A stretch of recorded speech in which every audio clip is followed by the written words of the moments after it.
안녕하세요, 아로니안입니다. 블랙아담은 올해 봤던 히어로물 중에 가장 오락적으로 재밌었습니다. 이 영화가 명작이라는 게 아니고 재밌는 히어로 영화라는 것입니다. 저는 정말 영화 보는 내내 시종일관 키득키득거리면서 봤습니다. 코믹 해서가 아니라 물론 코믹한 장면들도 적재적소에 있긴 했습니다만 이 영화가 슈퍼히어로 팬들을 웃기게 만드는 부분들이 많습니다. 개봉 전부터 표절 논란이 있었는데 이 영화는 아주 한술 더 뜹니다. 그리고 저는 그게 이 영화의 매력이자 훌륭한 전략이었다고 봅니다. 단점부터 간략하게 말해보겠습니다. 우선적으로 아니나 다를까 DC가 또 DC했습니다. 이 영화의 플롯이 문제입니다. 우선 아드리아나 토메즈가 좀 심각한 편이랄까요? 그녀가 블랙아담을 깨우려는 건 중간에 가서 칸다크를 해방시키기 위해서라고 나오기는 합니다만 처음부터 그녀의 목표가 무엇이었는지 아리송합니다. 블랙아담을 깨우려는 건지 사박의 왕관을 인터갱으로부터 지키려고 하는 건지 조금 애매했는데요. 처음에 블랙아담의 기원을 설명하면서 이미 관객들은 많은 정보에 답답해하는 상황입니다. 그리고 사박의 왕관은 지금까지 잘만 보존된 것 같은데 괜히 그녀가 긁어부스럼을 하는 것 같아서 캐릭터가 좀 멍청해진 것 같다는 생각이 듭니다. 더군다나 그녀는 아들을 구하기 위해서 또 사박의 왕관을 쉽게 포기하는 만행을 저지르죠. 심지어 사박의 왕관의 자칭 전문가라고 하는데 그 힘을 경계해야 하는 상황임에도 불구하고 동생이 카우치 포테이토를 즐기는 동안에 사용하거나 아들 아몬이 쓰는 것에도 크게 개의치 않았습니다. 정말 전문가가 맞는 건지 사박의 왕관을 지키려고 하는 게 맞는 건지 참 의심스러웠습니다. 두 번째로는 저스티스 소사이어티가 문제입니다. 소사이어티는 국제 평화를 위한 단체인데 인터갱이 칸다크를 먹는 동안 뭘 했을까요? 관객의 이 궁금증을 감독은 아예 영화 속 아드리아나의 대사로 삽입을 해서 가려운 곳을 긁어주는 전공법을 펼치기도 합니다. 하지만 그렇다고 저스티스 소사이어티가 멀쩡해지는 것은 또 아닙니다. 아만다 월러에게서 명령을 받아서 가는 것 같은 연출도 문제입니다. 아만다 월러가 굳이 태스크포스 X, 즉 수어사이드 스쿼드를 왜 안 만들었는지도 설명이 되지 않은 상황에서 왜 저스티스 리그에게 연락을 구하지도 않았는데 갑자기 튀어나온 소사이어티는 무엇이며 왜 아만다 월러가 소사이어티에게 도움을 구했는지도 전혀 설명이 되지 않습니다. 블랙아담이 칸다크의 수호자를 자처하는 결말에서는 아만다 월러가 슈퍼맨을 동원하죠. 이걸 보면 마냥 저스티스 리그랑 지금 적대적인 것 같지도 않은데 말입니다. 지금 DCU가 아만다 월러를 닉 퓨리 정도로 생각을 하려고 준비하는 것 같은데 아만다 월러는 닉 퓨리로만 볼 수가 없죠. 굉장히 아깝고요. 아만다 월러는 슈퍼히어로들을 불신하고 슈퍼빌런들을 남용하는 악덕 정치인, 못된 고용주 같은 존재입니다. 아만다 월러에게서 명령을 받은 팀이 저스티스 소사이어티라고 하기에도 또 체면을 구기는 거기도 하죠. 원작에서 소사이어티는 2차 세계대전 당시에 활동한 히어로들이 자발적으로 모인 미국 만화 역사 최초의 히어로팀인데 아만다 월러의 명령을 듣는 건 좀 물론 이건 원작 중에 잡설이긴 합니다만 차라리 뉴 오이체드처럼 소사이어티는 미국 정부가 만든 팀, 리그는 히어로들이 자발적으로 만든 팀이라는 설정을 도입했다면 그리고 이걸 좀 더 확대해서 아만다 월러와 인터갱이 그동안 커넥션이 있었으나 정치적으로 확실히 갈등이 심해지자 수어사이드 스쿼드를 보낼 수 없게 되고 그래서 이제 좀 더 정치적으로 확실한 소사이어티를 보내는 것이라고 설명을 한다면 그나마 좀 더 다층적이고 인터갱과 아만다 월러도 설명이 되고 이제서야 히어로들이 개입하는 것도 매끄럽지 않았을까 생각이 듭니다. 뉴 오이 체제에서는 아만다 월러가 저스티스 리그에 반대해서 미국만을 위한 저스티스 리그인 저스티스 리그 오브 아메리카를 따로 만들고 이 두 팀이 블랙아담 때문에 대립하는 주요 스토리가 있었기 때문이죠. 영화 샤잠 때도 느꼈지만 DCEU는 원작의 좋은 소재들을 제대로 못 활용하고 반만 활용하는 경우가 많은 것 같습니다. 또한 설명이 너무 없는 것도 문제입니다. 앞서 이 영화가 설명충처럼 초반에 많은 정보를 설명한다고 말씀을 드렸는데요. 하지만 또 잘 생각해보면 설명이 너무 없기도 합니다. 블랙아담이 샤잠의 주문으로 어떤 힘을 얻는지를 그렇게 빠르게 보여주면 그냥 이거는 관객들 보고 구글링 해봐라 라는 뜻이거든요. 또한 이터니움이 무엇인지 N번째 금속과는 무슨 차이가 있는지도 설명을 안 해줍니다. 보아하니 이터니움만이 블랙아담에게 상처를 입히는 물질인 듯한데 그냥 N번째 금속으로 다 퉁쳐도 됐을 것 같습니다. 물론 원작의 이터니움이 이번 영화 똑같은 기능으로 나오기는 하는데 영원의 바위의 파편이라는 설명이 있어서 원작이 영화보다 좀 더 매끄럽다고 볼 수 있습니다. 또한 호크맨과 닥터 페이트에 대해서는 설명이 많이 부족합니다. 넘치는 매력에 비해 설명이 좀 아쉽지 않았나 생각이 듭니다. 사실 호크맨이 이 문제에 대해서 제일 심한데 호크맨이 마지막에 닥터 페이트의 헬멧으로 반격을 하는 건 좀 억지스러웠습니다. 아무리 둘이 오랜 절친이었다고 해도 그런 트릭까지 쉐어한 정도인지에 대해서는 언급이 전혀 없다 보니 개연성이 깨지는 것 같았습니다. 인터갱에 대한 설정도 부족하고 소사이어티와 좀비들이 침공하고 있는데 뭐 하는지 나오지도 않는다는 점에서는 인터갱도 문제가 참 많습니다. 1회차에 생각나는 플롯의 문제들은 이 정도입니다만 2회차나 3회차를 하다 보면 다시 또 생각나거나 혹은 수정할 수도 있겠죠. 중요한 건 기꺼이 2회차 2회차, 3회차를 하고 싶다는 것입니다. 이 영화는 만듦새가 투박하고 거칠지만 분명히 엄청난 매력이 있습니다. 아마도 이건 특히나 코로나 이후 재밌는 히어로 영화가 별로 없었던 요새에 더 크게 다가오기도 합니다. 우선 이 영화는 액션이 많습니다. MCU가 PC 프로파간다용 대사를 한 줄 더 쓰는 동안 블랙 아담은 액션 씬을 한 번 더 보여줍니다. 그것도 정말 많은 팬들이 그리워하던 시원시원하고 화끈한 액션입니다. 많은 팬들이 찬양한 맨 오브 스틸의 슈퍼스피드 액션이 고스란히 나오고 토르처럼 멋진 번개 액션을 선보이기도 합니다. 페인티드 블랙을 삽입하면서 블랙 아담의 능력을 과시하는 초반부는 정말 오랜만에 경험한 히어로 너드가즘, 즉 지리는 순간이었습니다. 게다가 다른 히어로들의 초능력과 액션의 합이 아주 좋습니다. 하지만 바로 여기서 반론이 나올 것을 잘 알고 있습니다. 이 영화에는 독창성이 없습니다. 어디서 본 듯한 장면들이 계속 나옵니다. 실제로 예고편이 공개될 때부터 개봉 전까지 표절 논란이 많았는데요. 영화를 다 보고 나니 드는 생각은, 이건 개인적인 의견입니다만 이건 표절이라고 보기 어려울 것 같습니다. 꺼무이키에 의하면 표절은 패러디와 오마주와 다릅니다. 이 영화는 우선 엄청 유명한 히어로 영화들을 엄청 따라합니다. 우선 폭스의 엑스맨 시리즈가 연상됩니다. 호크맨의 저택은 다분히 자비의 저택스럽습니다. 저스티스 소사이어티 원작 기지와는 완전 다르죠. 그들의 전투기는 엑스맨의 블랙버드와 유사하고 추격하는 장면도 노렸습니다. 사이클론이 블랙 아담과 싸울 때는 엑스맨 아포칼립스의 마지막 액션과 유사합니다. 아톰 스매셔의 복면 쓴 얼굴의 격렬한 표정은 원작의 트레이드 마크이긴 합니다만 어쨌든 데드풀이 연상되는 부분도 있습니다. 블랙 아담이 서부국을 보고 그 장면에 맞춰서 적을 제압하는 건 로건을 연상시킵니다. MCU도 연상이 많이 됩니다. 닥터 페이트의 마지막 액션은 인피니티 워의 닥스의 천수 가늠이며 닥터 페이트가 환영을 만드는 장면은 제법 개성있게 나오긴 했지만 리얼리티 스톤의 묘사와 유사합니다. 설상가상 닥터 페이트의 헬멧 내부 모습은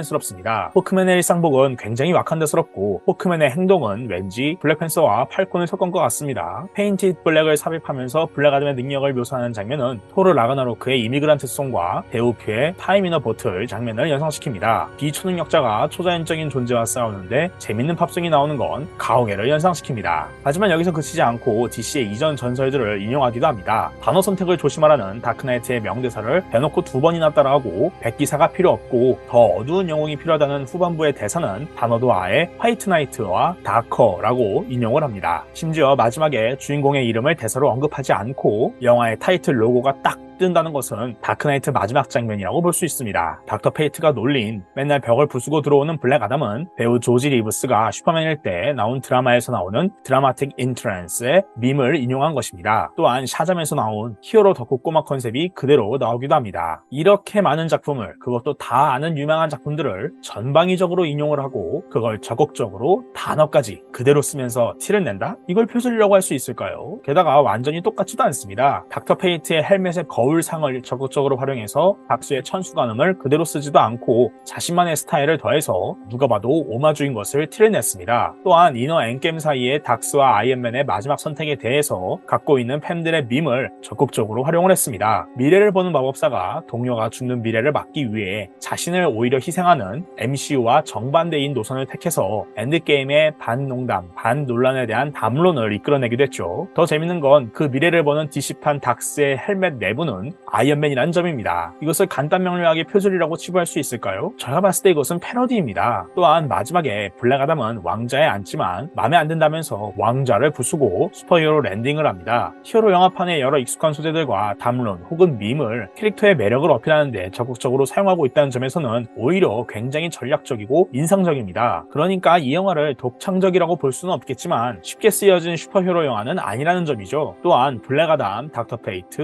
호크맨, 아톰 스매셔의 영향을 받아서 만들어진 캐릭터들이 먼저 영화로 나와서 마블이 원조다 라는 거짓 선동을 듣는 요즘 영화판에서 원조들이 대거 출동하는 이 영화가 그 영화들을 오히려 패러디하고 오마주하는 것은 하나의 거대한 웃음 포인트, 농담이 되는 것입니다. 이건 너무 찐스러우려나요? 아무튼 한편으로는 대단히 좋은 전략이라고 생각이 들었습니다. 또한 호크맨과 닥터 페이트가 물론 설명이 안 되긴 했지만 대단히 매력적입니다. 호크맨과 블랙 아담이 방에서 싸울 때 연출이 참 매력적이었는데 온갖 저스티스 리그 굿즈가 파괴되면서 알차게 싸우는 장면이 정말 재밌었습니다. DCU를 집어삼키겠다는 블랙 아담, 정확히는 드웨인 존슨의 야망을 보는 것 같았습니다. 특히 닥터 페이트가 이걸 껌을 씹으면서 본다는 게 정말 매력적이었습니다. 싸울 때 알아서 피하기도 하고 또 시작이네 하면서 관찰하는 스타일도 너무 웃겼습니다. 물론 이건 명배우 피어스 브로선의 짬바도 분명히 역할을 했기 때문일 것입니다. 그냥 앉아만 있어도 너무 멋있더라고요. 닥터 페이트를 일부러 베네딕트 컴버배치보다 중후한 배우로 섭외한 게 게 아주 신의 한 수였던 것 같습니다. 특히 닥터 페이트를 죽이면서 이 영화가 마냥 가볍고 발랄한 개업 특가 이벤트는 아님을 보여주었습니다. 한편으로는 대단히 탁월한 전략이었는데 가장 표절스러우면서도 가장 오마주적이고 가장 패러디스러운 캐릭터를 죽이면서 오히려 잔향을 깊게 만들어서 더 보고 싶게 만드는 것이죠. 닥터 스트레인지에 대한 시선이 오묘한 지금이기 때문에 오히려 이렇게 떠난 닥터 페이트가 더 보고 싶어지더라고요. 닥터 페이트에게 아쉬웠던 점은 대화로 해결하자던 양반이 시작부터 블랙 아담에게 죽거나 무릎을 꿇거나 둘 중에 하나라고 협박을 하는 점이었습니다. 사박의 왕관을 쓰는 이스마엘도 제법 매력적입니다. 죽는 순간부터 재평가를 받는 악역이 되었습니다. 사박 디자인도 너무 잘 나왔고 액션도 그 정도면 괜찮지 않나 싶더라고요. 또한 사박과 그의 좀비 군대를 등장시키면서 결말 부분에서 정치적으로 PC적으로 가지 않습니다. 아드리아나를 통해서 이 영화는 슈퍼파워가 특정 지역의 이슈에만 신경 쓰는 문제를 수박 겉핥기식으로 들어가는데 오히려 이 즈음에 악마와 좀비라는 다분히 죽여도 되는 존재들을 등장시켜서 다분히 교과서적인 결론, 자유를 위해 탄압에 저항하는 시민들을 그려냅니다. 그렇기 때문에 덜 불편해지고 모두가 좋아하는 아는 맛이 나오게 되는 것이죠. 물론 그 덕분에 유치해지고 오글거리며 좀비 군대가 너무 약골이라는 문제가 발생하는 것도 사실입니다. 차라리 사박이 인터갱 부하들을 세뇌해서 공격하고 시민들이 많이 죽어나가지만 그럼에도 맞서 싸우는 장면을 보여주었다면 좀 더 그 장면이 멋있지 않았을까 하는 생각이 듭니다. 물론 이렇게 어설프지만 블랙 아담의 주제를 시민들을 확장시키면서 블랙 아담의 포지션을 공고히 하는 전략만큼은 인정해야겠습니다. 참고로 굳이 세모를 드는 건 원작에서 칸다크의 국기가 세모가 3개이기 때문인 것으로 보입니다. 특히 히어로는 죄야 하면서 호크맨을 가리키고 자기는 악당을 살인한다는 점에서 선과 악의 경계를 오가는 블랙 아담의 매력이 잘 나온 것 같습니다. 반어법을 활용하는 블랙 아담과 그 각본가의 여유가 참 인상적이었습니다. 물론 이 영화가 재미가 없을 수도 있습니다. 하지만 그런 분들은